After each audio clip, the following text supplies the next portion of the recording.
Gen Z refuses to buy the career promise previous generations did. A leading future of work expert reveals how Gen Z's attitudes towards careers radically differ from older generations due to the legacy of vanished rewards they've witnessed befall their parents and grandparents. According to future of work expert, I have no idea how to say that name, sorry, Robin. Gen Z is adopting a work to live rather than live to work attitude when it comes to their careers, as reported for Business Insider. I can't say the last names.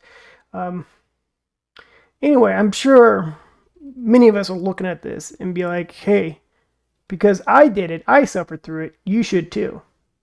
What is this work to live crap? No one wants to hear that. But of course, when I look back, I worked really hard. I didn't even make that much money, but I worked really hard until I finally got to where I'm at. But that makes me think, is that cycle really necessary?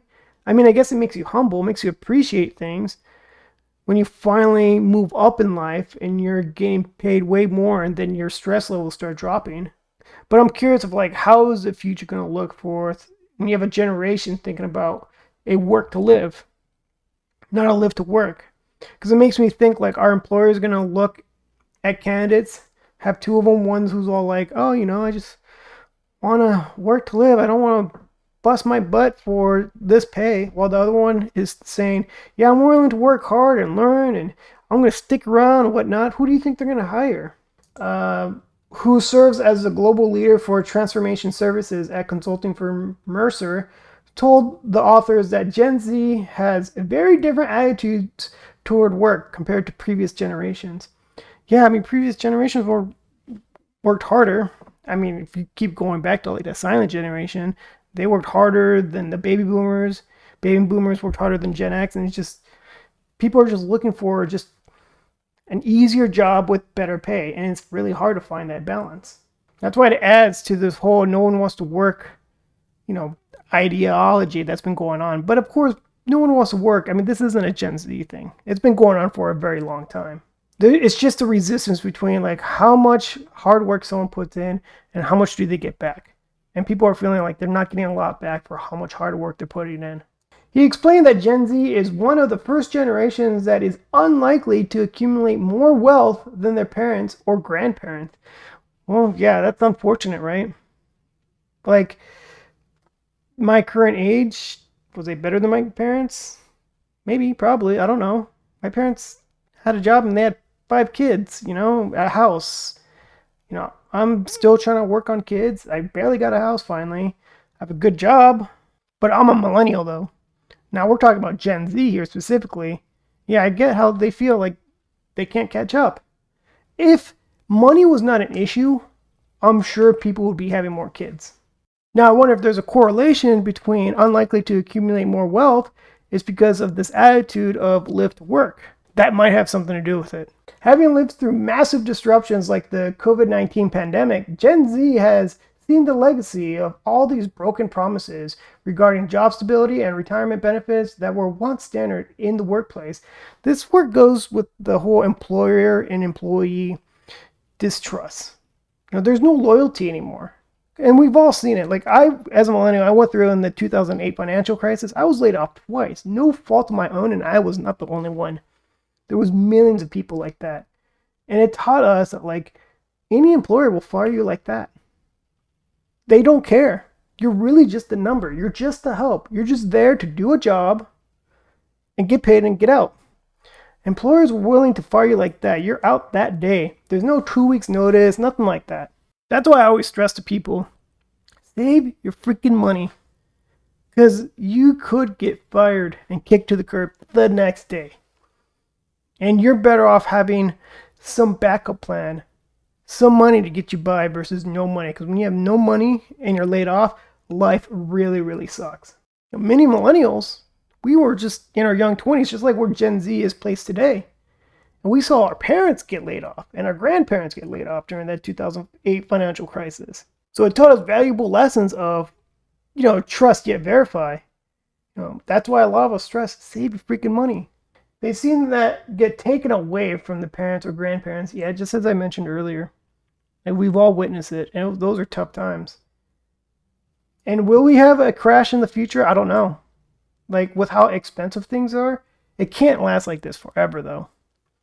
However, you know, the more of this money printing going on, the richer people get and the poorer people get. Why? Because, you know, if you're invested into like these companies, stocks, bonds, real estate, and the values go up, you're richer. But if you're someone who doesn't have anything, all you have is savings that has like basically still at 0.1% interest rates, you're just going to get poorer. Gen Z has witnessed the economic struggles of millennials who, despite hard work, have faced multiple recessions and skyrocketing costs of housing and education. For us, really, it was losing a house or walking away from a house, right? It was either losing a house because you lost a job and the value of a house wasn't worth it. Like, why do I even have this house mortgage that's so expensive? I could just walk away from this. Who cares about my credit at that point? And I think the big thing Gen Z has witnessed from millennials is they hear it over the news, student loans, how expensive student loans are, how it just feels like it's just burden that you can't get rid of. Because the cost of college education has gone up, so loans gone up to the point where it's basically impossible to pay off. It's like having a second mortgage. It's nothing like Gen X had, like my aunts. You know, they had with a part-time job, they pulled out like $5,000 worth of student loans. They were able to pay that off.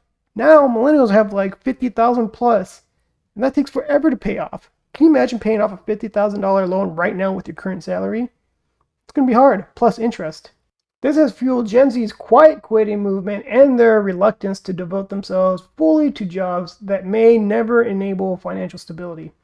I mean, I hate this corporate slang or whatever you want to call it, slogan, quiet quitting. What does that mean? It means you're doing what your job's required. Like, here's the description of the job. Do you agree to do the job? Yes. You do the job and they expect you to do more. It's like, no, I'm just doing what's required of me. I'm not going to do more. It's ridiculous. That's like, for example, right now, I have a dead tree in my front yard. And I just hired someone to take it down. They said, we can do this job for $350. I agreed to it. Because they told me we're going to take out the tree, drill down to the base of the dead tree, whatever that means. I don't know trees. And they'll haul out the branches, and that's it. And I just got to replant a new tree eventually in the future. Now, that's what I agreed to, and that's what their expectations. Now, if they do the job and I come out, I'm like, hey, I noticed you didn't water my plants. I noticed you did not trim my bushes. You're a quiet quitter. They'll probably look at me like, what are you saying? That's ridiculous. I think the best way to mitigate, if you believe quiet quitting, to mitigate this, have a discussion with that employee and ask them, hey, do you really see yourself moving up? Because if you do, if you want to get promoted, I'm going to give you some additional responsibility. And if you could take it on, you'll be considered for a promotion when it next comes up. Have that discussion. I mean, I don't want you to carrot stick them, right? Thinking that it's going to happen, but it doesn't happen. But then I'm going full cycle about the whole employer-employee relationship. And I think that's the end of this video.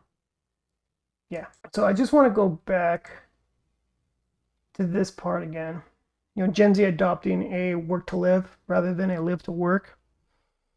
I'm not against it, but I don't have a solution. If you can figure it out, that'd be amazing. Like, yeah, I've worked hard. And it'd be easy for me to tell Gen Z, oh, you have to suffer the same way I did. No, I'd rather help and try to break this cycle. Life isn't about busting your ass for someone else. Working hard for someone else. It should be working hard for yourself. Working smarter for yourself, not for someone else to get rich. There's more to life than giving so much of your life so others can enjoy it. An employer doesn't care about you. An employer is willing to fire you like that. Of course, those employers I'm talking about are like typically corporate. I'm sure there's plenty of great small businesses out there, don't get me wrong. Especially if they know everyone who's out there, they've seen everyone's face. I'm talking about like those corporations like a JP Morgan, where they don't know 90% of their staff. They've never seen 90% of their staff in their face. They don't care about laying people off because they don't have to look at their face. An employer of like a small company, he has to look at their face, looking at someone who has a family, who depends on this job to provide for them. to make them think, you know what, we should figure out a way before we fire this person. If they're really good at their job, let's figure out a way to not let them go. And to be fair, there are also crappy employees out there, right? We've all worked with them too. There's people who just straight entitled and just bad to work with and toxic and demand so much. So, like, I get both sides. Don't get me wrong. Like, I'm willing to be open-minded and hear both arguments about like what's going on, because it is hard to find the perfect relationship, the perfect employer-employee relationship. Really, it can be. That's enough for this video. Please leave a like, comment below. I will read them, and hit the subscribe button. Until next time, bye.